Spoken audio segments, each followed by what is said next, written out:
não há a menor dúvida que o teletransporte vai acontecer e vai existir. Você vai entrar numa maquininha, desaparecer e aparecer lá. Entre o carro de hoje e o teletransporte, tem o drone, que vai ter mil elaborações extremamente interessantes. Que porra é essa?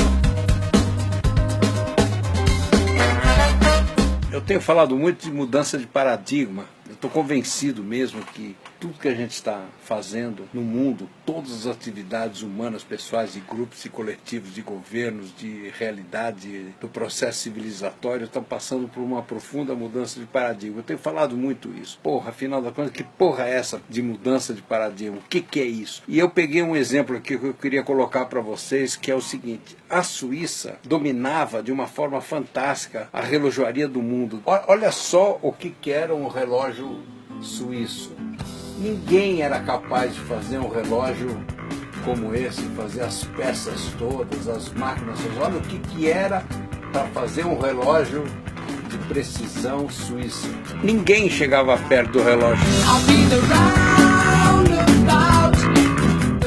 Isso aí aconteceu uma coisa muito louca. O Japão, no fim dos anos 40, levou 2 bombas atômicas pela proa. Os Estados Unidos já soltou bomba atômica em cima de 2 cidades japonesas. Destruiu o Japão em todos os sentidos. E o Japão começou a se recuperar nos anos 50, tal, aí depois os Estados Unidos foi lá ajudar a recuperar. Essa lógica da guerra. A guerra aumenta o PIB, porque gasta dinheiro com bomba, com arma, com navio, com avião, com caralho a quatro. E depois gasta dinheiro na recuperação daquilo que foi destruído e tal. Mas o Japão estava nessa de se reconstruir e se reinventar. Tinha que se reinventar. Nada funcionava mais no Japão. E eles começaram a entrar para o eletrônico. E descobriram que era possível fazer um relógio eletrônico. Um relógio não era nem digital, era eletrônico, era transistor. Um relógio que fazia a mesma coisa que os relógios suíços, que eram extremamente complicados, fazia aquilo com uma simplicidade incrível, com uma precisão muito maior que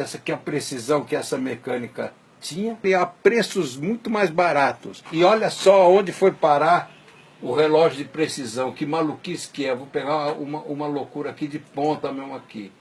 Olha aqui o que é isso aqui. Então é um reloginho digital que recebe telefone, fala pelo WhatsApp, usa o Messenger, o SMS, tem tudo isso funcionando dentro do relógio. Olha o que é por dentro um reloginho desses que você mesmo monta. Olha só o que é.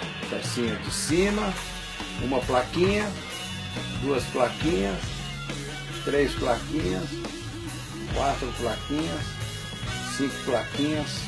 Tchau. Meia dúzia de coisas faz um relógio que faz 200 coisas a mais do que o relógio suíço fazia e custa quase nada. Qual era o paradigma da relojoaria suíça? O paradigma deles é mecânica de precisão. O negócio da Suíça não era medir o tempo, era a mecânica de precisão. E não conseguiu imaginar que podia se medir o tempo de um jeito melhor do que com a mecânica de precisão. Na real, o futuro é muito mais simples do que o passado. O passado é que é uma encrenca. O futuro está muito mais fácil de digerir. O problema de não conseguir digerir é você querer manter o passado funcionando do jeito que estava. E isso é que está dando ruim. A outra forma de olhar para o século XXI é interromper essa lógica, porque não vai ter mais emprego do jeito que emprego foi pensado. Ou seja, o desemprego ele é uma questão absolutamente inerente à lógica do século XXI. As máquinas vão começar a fazer coisas de um jeito muito mais barato, de um jeito muito mais simples, de um jeito muito melhor, e as pessoas não vão ter emprego. Então não é pensando como garantir emprego para todo mundo que a classe política tem que pensar, mas como que as pessoas vão poder ter dignidade e ter uma vida decente. Isso sim tinha que ser objeto da discussão política, sair da lógica do emprego e entrar numa lógica de distribuição de renda universal. A renda de cidadania universal é a única saída para esse momento de turbulência que nós estamos. Ou seja, o governo garante a todo cidadão que nasce um mínimo de dignidade para poder sobreviver, se quiser trabalhar, se puder trabalhar, se tiver trabalho. E se não quiser trabalhar por preguiça, ou seja lá pelo aquilo que for, a pessoa tem garantida um mínimo de dignidade de vida e está com a sua vida tranquila, e a partir disso começar a repensar como é que se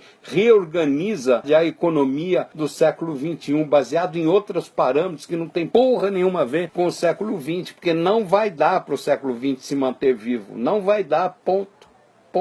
Um dos exemplos mais interessantes para entender isso é o drone. O drone é uma coisa muito louca. Do nada aparece um bicho que voa e que anda para trás, para cima, para baixo, dá cambalhota, faz o que você quiser e fica completamente estável no ar, parado, numa mobilidade que só os pernilongos, as moscas e os beija-flores têm. O drone está começando a chegar nessa maestria de voo. Um drone que sai da sua mão, faz a selfie e volta para sua mão, você pega e enfia no bolso, ele já existe. Já estão entregando pizza nos Estados Unidos com drone. Isso aqui é um protótipo de uma coisa. Olha o tipo de voo que vai ser capaz de fazer e como você vai poder se locomover no meio das árvores, no meio dos lugares. Aqui, ó, o que vai poder acontecer com ela. Aí você dobra a porra do drone, enfia no porta-mala do carro e vai embora. Mas aí tem um treco mais louco ainda, são as impressoras 3D. As impressoras 3D vão mudar a vida de todo mundo, já está acontecendo, isso é real, isso não é nem futuro, isso já está rolando. Você vai ter em casa uma impressora que consegue imprimir um garfo que você precisa, a tampa da panela que quebrou e não sei o que, você não vai comprar, você imprime dentro de casa. Ela não precisa vir da fábrica, chegar no lugar, entendeu? Ah, descobriram um negócio novo, você baixa um aplicativo, bota na tua impressora 3D, a impressora 3D te fabrica um treco que você precisa na cozinha. Do mesmo jeito que acontece com a música, que não precisa mais do CD, que você clica e recebe a música, você vai poder ter panela de pressão, as coisas, clica, faz a pecinha. Só que essa tecnologia vai chegar cada vez mais na lógica da sua casa e da lógica de que a impressora é a grande chave das mudanças e é a coisa mais anticapitalista que existe. Pois se você quer ir numa festa, você escolhe a roupa que você vai usar, aperta um botão, quando você toma banho, a impressora imprime a tua roupa. Se você não gostar do modelo XYZ, você inventa teu próprio modelo, vai ter um software, um aplicativo que resolve isso para você. Olha, isso daqui é no que eles se basearam para começar a pensar como é que vai fazer o tecido. A inspiração é a aranha. A máquina vai pegar plástico líquido, um plástico especial e vai fazendo os fios e vai soltando e vai tecendo. Eles estão aprendendo com a aranha como é que faz um tecido 3D. Funciona exatamente assim uma impressora 3D. Tum, tum, tum, os braços mecânicos vão fazendo lá. Se oriente, rapaz, pela constatação de que a aranha vive do que desce, vê se não se esquece.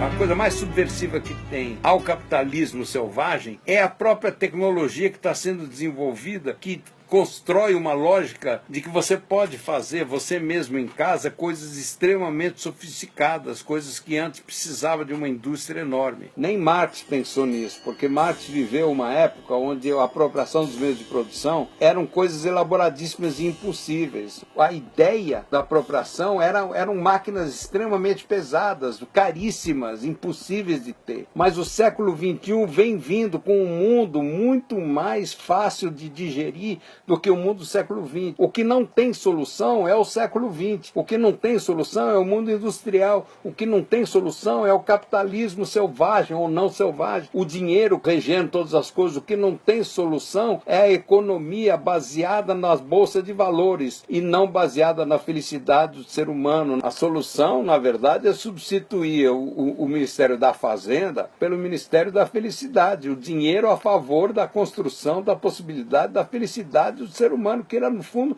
o único valor que interessa para todo mundo é esse. O dinheiro tem que estar a serviço da felicidade e não ser um problema que cria desigualdade. A lógica da economia do século XX é uma lógica que cria desigualdade de uma forma perene. O único jeito da seguridade social, do jeito que ela foi pensada durante o século XX todo, mesmo os governos mais progressistas que fizeram, vão ter que começar a fazer experiências de outra natureza. As moedas alternativas, moedas que pensam em função das lógicas de quarteirão e não das lógicas nacionais e internacionais. Isso aí é o estrebuchar do velho mundo. Não há nada que possa levar a uma vitória do Trump, do Temer, no sentido de uma coisa mais longa. O processo que vem vindo aí é um processo de evolução, de uma nova consciência, de uma nova forma de olhar para tudo isso, que vai construir a possibilidade de um mundo que garante a existência do século como um todo. Ou seja, daqui 100 anos ainda vamos estar nesse planeta. E no fim do milênio também, no ano 3000, 2000. É isso que nós temos que pensar, que as coisas estão indo por um rumo extremamente interessante, que esse mundo aí todo de maluquice, essa doideira absurda que está acontecendo é simplesmente uma zona de turbulência da passagem de uma coisa para outra, com muita gente que não está entendendo porra nenhuma